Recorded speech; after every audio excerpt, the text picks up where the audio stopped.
Assalamualaikum warahmatullahi wabarakatuh. Kami dari kelompok 6 akan menjelaskan mata kuliah manajemen organisasi Islam, yang mana kami akan membahas mengenai proses rekrutmen yang baik dan benar dan proses pengelolaan sumber daya manusia pada lembaga konvensional dan lembaga dakwah.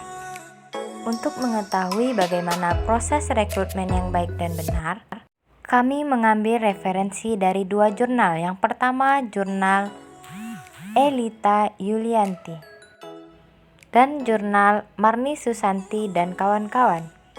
Dari dua jurnal tersebut dapat disimpulkan bahwa proses rekrutmen adalah proses mencari, menemukan, mengajak, dan menetapkan sejumlah orang, baik dari dalam maupun dari luar perusahaan, sebagai calon tenaga kerja dengan karakteristik tertentu seperti yang telah ditetapkan dalam perencanaan sumber daya manusia.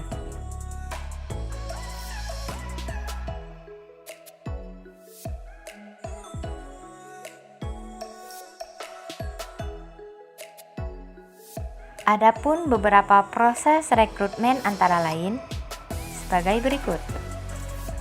Yang pertama adalah analisis jabatan.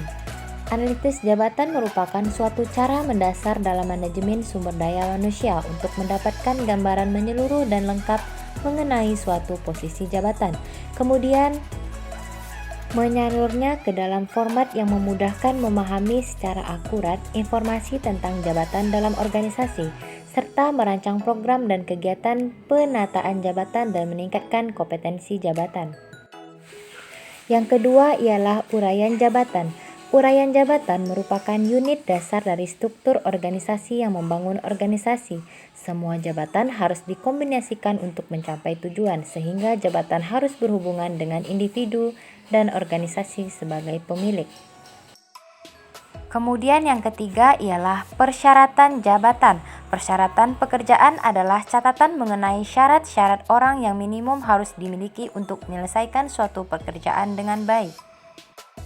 Yang keempat, penilaian jabatan. Menurut Mukijat, penilaian jabatan adalah kegiatan yang dilakukan guna membandingkan nilai dari suatu jabatan dengan nilai dari jabatan lainnya. Yang terakhir adalah penggolongan jabatan. Penggolongan jabatan adalah pengelompokan jabatan-jabatan yang memiliki nilai yang sama. Proses rekrutmen merupakan upaya pencarian ataupun penarikan tenaga kerja bagi suatu organisasi lembaga untuk mengisi lowongan yang tersedia. Sebagai proses awal dalam perekrutan, yang perlu diperhatikan adalah proses perencanaannya. Perencanaan ini bertujuan untuk mengidentifikasi berapa banyak sumber daya manusia yang akan diterima dari lamaran yang masuk, diseleksi sampai dengan pertimbangan akhir. Ketika proses tersebut telah dilakukan, maka tahap selanjutnya adalah pihak organisasi akan melaksanakan rekrutmen tenaga kerja. Agar informasi rekrutmen diketahui oleh para pencari kerja, berikutnya adalah memasang pengumuman melalui media yang ada. Media tersebut baik media cetak maupun media elektronik ataupun melalui orang lain yang mengetahui adanya informasi mengenai rekrutmen. Data yang diperoleh dari tenaga kerja dipandang sangat perlu untuk mendapatkan tenaga kerja yang berkualitas. Dari proses rekrutmen tersebut akan didapatkan tenaga kerja yang dibutuhkan perusahaan. Tenaga yang berkualitas akan membantu perusahaan dalam meningkatkan kinerja tenaga kerjanya. Dengan demikian, tenaga dapat bekerja dengan semangat dan gairah kerja, serta kedisiplinan yang baik dalam meningkatkan produktivitas kerja mereka sehingga akan menunjang tercapainya tujuan perusahaan. Kemudian, pembahasan kedua mengenai pengelolaan sumber daya manusia dalam lembaga konvensional dan lembaga dakwah. Pertama, apa itu pengelolaan SDM dalam bidang konvensional? Dalam pembahasan ini, kami mengambil dari jurnal Nanang Nurianta.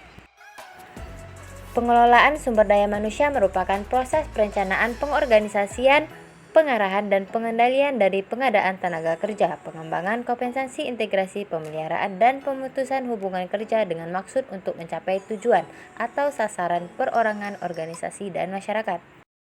Adapun yang pertama, pengelolaan sumber daya manusia dalam lembaga konvensional, yang pertama adalah rekrutmen.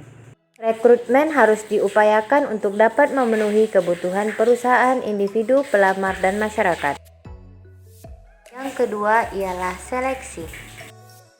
Seleksi dilakukan oleh perusahaan ataupun lembaga, harus dapat dipastikan bahwa sumber daya manusia yang terseleksi tersebut adalah orang yang mampu memenuhi kebutuhan kerja dan dapat bekerja di perusahaan.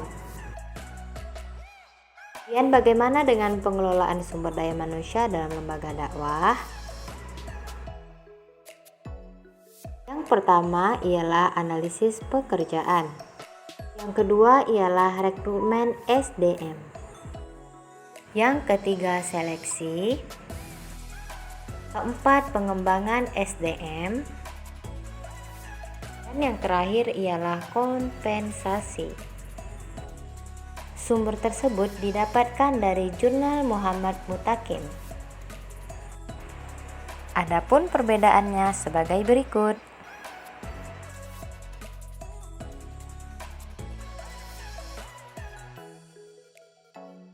Terima kasih telah menonton. Assalamualaikum warahmatullahi wabarakatuh.